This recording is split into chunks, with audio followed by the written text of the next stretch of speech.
I want to talk about working through the loss of somebody that is important in our lives. I've recently had three people that touched me in very meaningful ways. They've passed, they've moved on.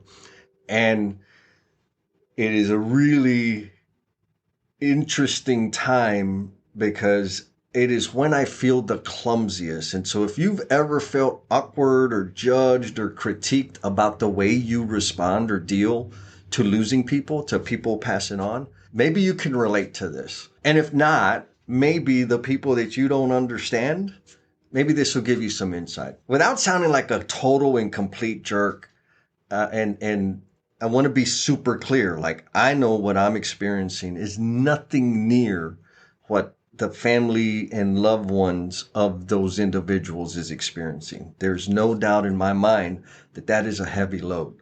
And there's a whole bunch of other people out there that have the loss and they're grieving in the ways that they grieve. And I think that's kind of the key point here is that we all process grief at different rates and in different ways. And, often I feel like, oh my goodness, okay, these people meant a lot to me. I do care deeply. And I'm just guarding myself for the inevitable comment, dang, you're cold. Dang, you're heartless. Do you even care? That usually comes because I'm not crying. I'm not distraught. That doesn't mean I don't care. I do care. I really care for those people.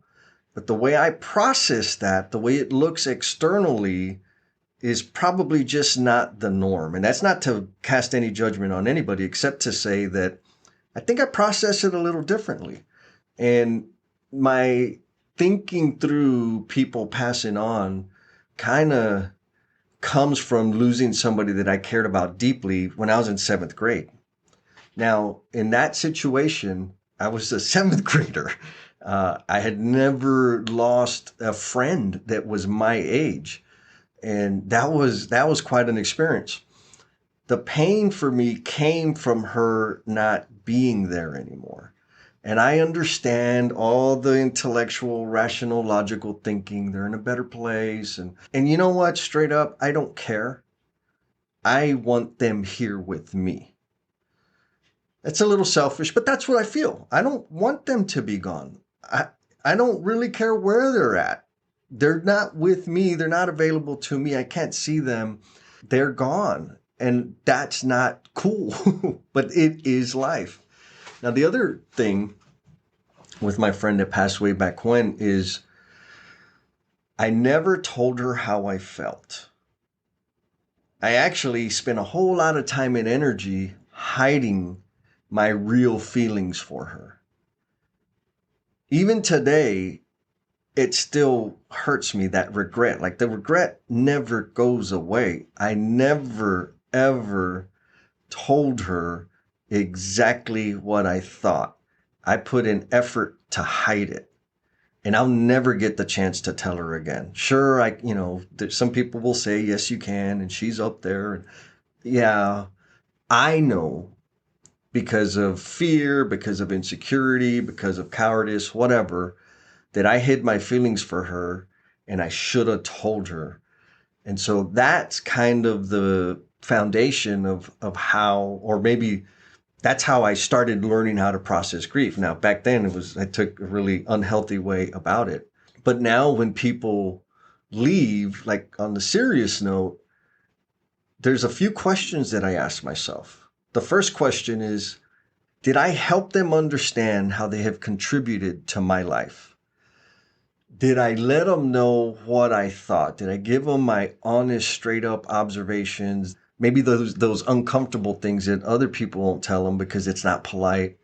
And did I contribute in some way to their path? Like, those are the questions that run through my head because I know from that first experience that if I have more no's than yeses, I'm going to be carrying regret for me going forward. And I don't get yeses all the time, right? Because, I'm in the season. I'm of the age where my friends' parents are going to be passing. I've lost several friends here recently. And it is a truth. It is a reality. Every single human being I know is going to die. And because we know that, we can choose to celebrate and engage in a manner that is regret proof. And so maybe that's what I'm suggesting to y'all. And I appreciate y'all kind of listening to me ramble here on this one because it's a personal, real situation. But how can I interact with people so that I live a regret proof life? Back to the questions that I asked myself, right? Did I let them know the influence they had on my life? Now, I'm going to tell you, some of my personal friends, when I tell them how they've influenced me, it's always, they're like, oh, slow down, bro. Like, you're doing too much. But I got to tell them. I have to tell them how they've influenced me, what they said, what they challenged me with, what value they brought into my life, and how it's going to impact me going forward. I do it with a high regularity.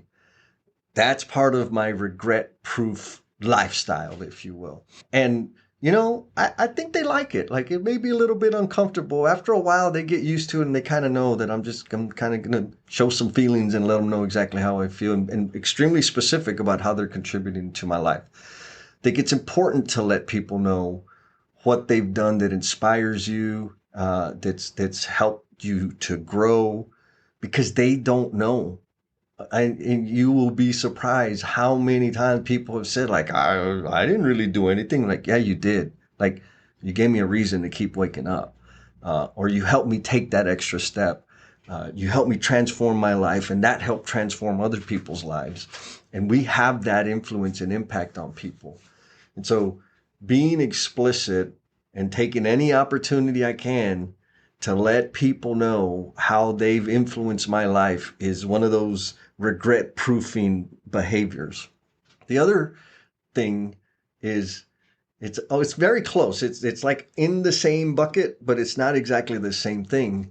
Is, did I tell them how I feel about them? And sometimes, rather most of the times, that's a matter of like my observations, the things that I see that they're doing that maybe they're not representing themselves in the best way, or that they're slacking off, or if I have an opinion about somebody or a thought about somebody based on a disconnection between their words and their actions, and they're important to me, I'm compelled to tell them what that is. Because in my head, in Jesse land here, if I don't tell them, I have very high confidence that no one else is going to tell them. Otherwise, why are they continuing to do it? So I just give them the benefit of the doubt in that no one has told them about these things. And what kind of a friend am I if I'm not going to help them? Like, if I'm not going to hold the mirror up to them and let them know that what they're doing ain't cool and it ain't all right. Or on the other hand, when I see them doing amazing, monumental things that they're maybe not aware of or taking for granted, I got to let them know. So I have to let them know what I see. There's been times when I didn't do that and I seen it played out in really bad ways. At other times, I didn't say how amazing or impactful or thoughtful or whatever my thought of them was, and they kept playing small. They never had even a glimpse of the magnitude of the human being that they actually were. And I'm not okay with that. Like, I have to tell them.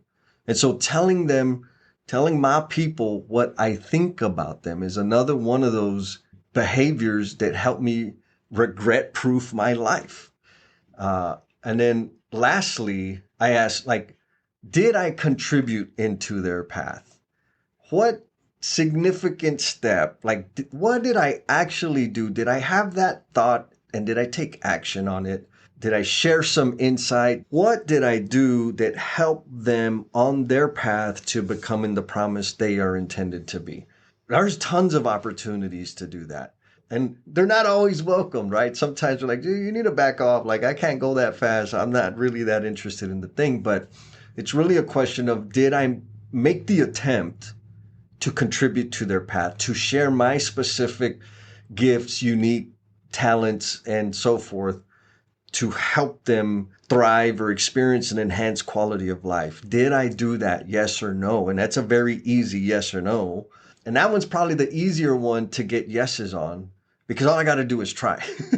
Right? There's not a lot of vulnerability. I can try and they can, like, sometimes they don't even know that I'm trying. But I need to know that I did that. And when I know that I've done that, then I have less regret in my life. And so we started talking about how we grieve and how we deal with loss, how we deal with people moving on to the next phase, if you believe there's one or whatever.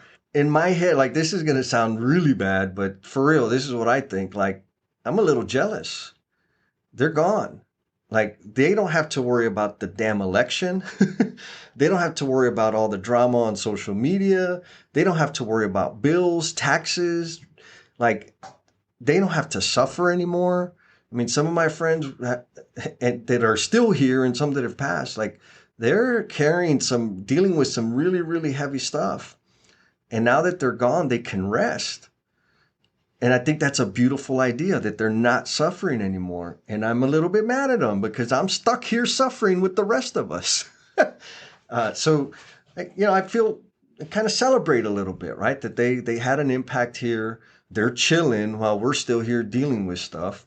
But I think it's helping me see, and thank you for listening, because if you can't tell, I'm kind of processing through my thoughts and my emotions about this.